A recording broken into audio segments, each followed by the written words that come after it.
Welcome back to the True Assassins podcast, listeners. I'm Adrian Smith. And I'm Julia Jones. And we've got a case for you all today that's going to make you think twice about, well, who you trust. Yeah.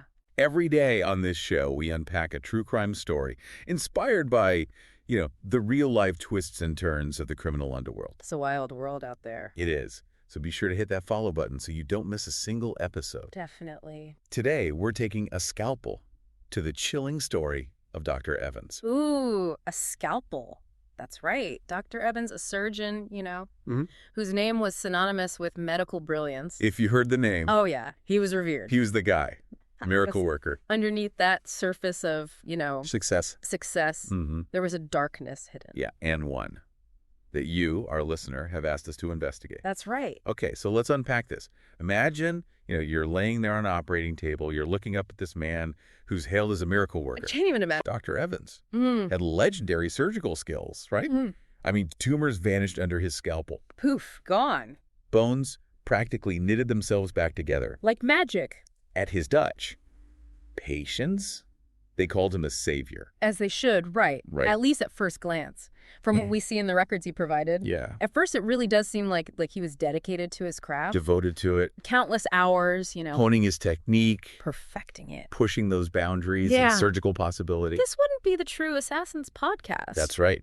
If there wasn't something more. If everything was as it seemed. So, as with, most of our stories, the devil really is in the details. Here's where it gets really interesting, okay? Okay. There was this one case, this arrogant CEO, you know the type. Oh, I know the type. Thinks he's invincible. Battling cancer. Well, Dr. Evans, he successfully removes the tumor. Okay.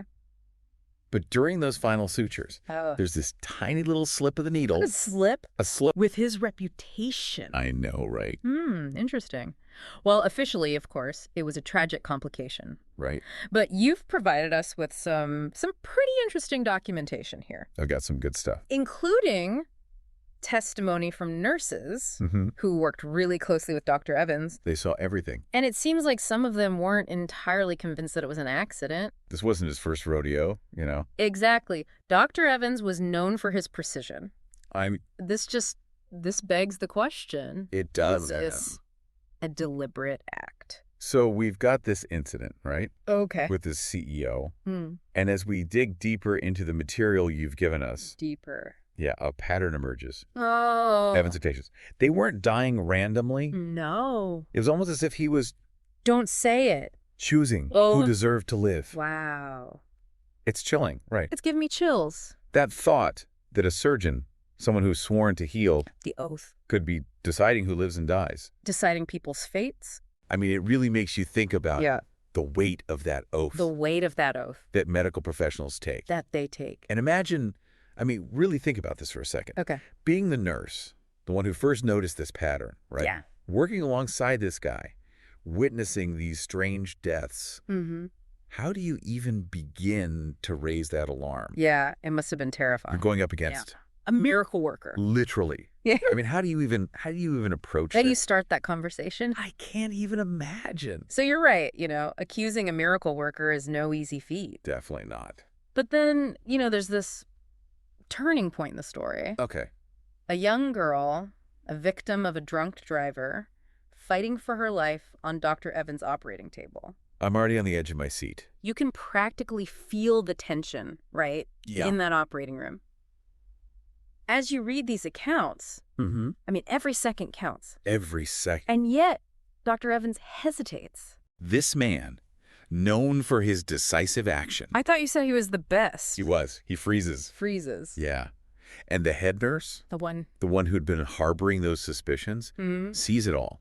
That moment of hesitation, the subtle tremor in his hand. Wow. It speaks volumes. That is crazy how one tiny little detail I know. Can crack open an entire case. And from there, it all unravels, right? Wow. The investigation, the meticulous examination of all the records. Oh, and the horrifying realization that Dr. Evans was indeed selecting who lived. This can't be real. And who died. Oh, my God. The public was just in shock. How could they not be? The symbol of healing, the scalpel, now just a tool of death It's like a horror movie. in his hands. And this, of course, brings us to the trial. Yeah. The media frenzy. This man, once celebrated for his brilliance, Now a killer. now exposed as a killer. The most unsettling part, Yeah. the question that we are left with. It just hangs there, doesn't it? It does. How many lives did he actually take? We'll never really know. It's just chilling. His legacy, a chilling reminder that power can corrupt even the most The best. gifted That's religion. Yeah. And it's just a sobering thought, It is. you know, and one that should really make us all question Question one. how well. Can we truly know anyone? That's deep. Let us know your thoughts on this case. True assassins. True assassins. And don't forget to rate and follow for more stories from, well, The dark side. the dark side of human nature. Until next time, Stay safe. stay safe out there.